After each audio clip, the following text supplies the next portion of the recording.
রোজা রেখে ১৩ ঘন্টার শিফট, ব্যাক টু ব্যাক ৩ দিন কাজ, ৬৫০ জনের ফুটবল চ্যাম্পিয়নের dinner event. That's how busy life can get in Norway.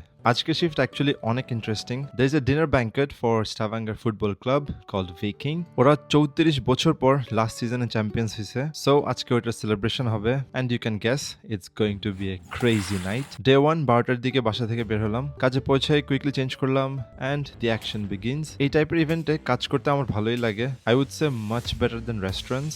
Completely একটা এমটি হল থেকে শুরু হয়, এরপরে stage set up, lighting, dinner tables, decorations. There is something very satisfying about the whole process.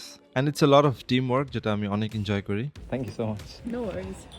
Set up complete করলাম, কিছু clean up করলাম। প্রোটেস্টের সময় যে পুলিশগুলো থাকে লাগতেছে। আর তখন ইফতার টাইম হয়ে গেল। এখন হচ্ছে ইভেন্টের একেবারে পিক সময়, সো প্রপার ডিনার করার কোনো টাইম নেই। কুইকলি 2টা খেজুর আর একটু স্ন্যাক দিয়ে রোজা ব্রেক করলাম। And of course I can't miss the coffee. ইফতার পর কফি ইজ সামথিং এলস। 6:30তে ইভেন্ট অফিসিয়ালি স্টার্ট হলো। Next 4-5 hours completely fast paced. Finally 10টা বাজে একটা প্রপার ব্রেক পেলাম ডিনারের জন্য। আমার খুবই ফেভারিট একটা ফিশ স্যুপ ছিল, তারপর tusk fish and of course the New York cheesecake for dessert. সাথে অনেকগুলো বেরিজ নিলাম।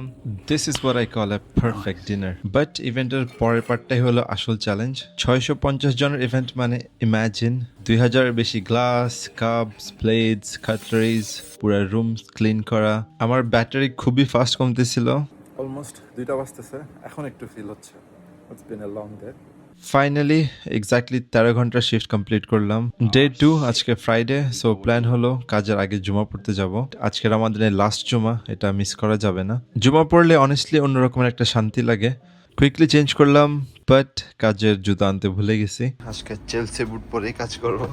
ইফতারের টাইমেই হচ্ছে নরওয়েজিয়ানদের ডিনার টাইম, সো তখন অনেক বেশি বিজি থাকে। ওয়ান্স অ্যাগেন 2টা খেজুর আর পানি দিয়ে রোজা ভাঙলাম, তারপর 1 ঘন্টা পর প্রপার ইফতার করলাম।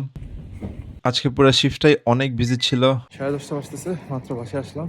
Completely exhausted. অনেকেই কমেন্ট করে দ্যাট ভিডিওস কেন দেই না, ব্লগ কেন আসে না। এরকম স্কেজুলের পরে, এরকম কাজ করার পরে আবার এসব ব্লগ করা, এডিট করা, it's a very tough task. ভাবছিলাম আজকে একটা সলিড ঘুম দিব, বাট তখনই এক বড় ভাই কল দিল। Quickly 1 cup green tea with honey খেয়ে নিলাম। I was feeling bit feverish, তাই একটা প্যারাসিটামল নিয়ে নিলাম। রাতের 2:30 বাজতেছে, এক বড় ভাই আসতেছে গাড়ি নিয়ে। সো নামাজের জন্য বলছে, এটা না করাটা খুবই স্টুপিড হয়ে যাবে। এই মসজিদে আমার খুবই ফেভারিট একজন ইমাম আছে, যার তিলাওয়াত আমার খুবই পছন্দ। বাট আজকে ইমাম আমাদের 12টা বাজায় দিছে। 2 রাকাত নামাজে 28 মিনিট সময় নিছে। ইমাজিন এত কাজ করে অলমোস্ট না ঘুমায় still standing. Man I am strong.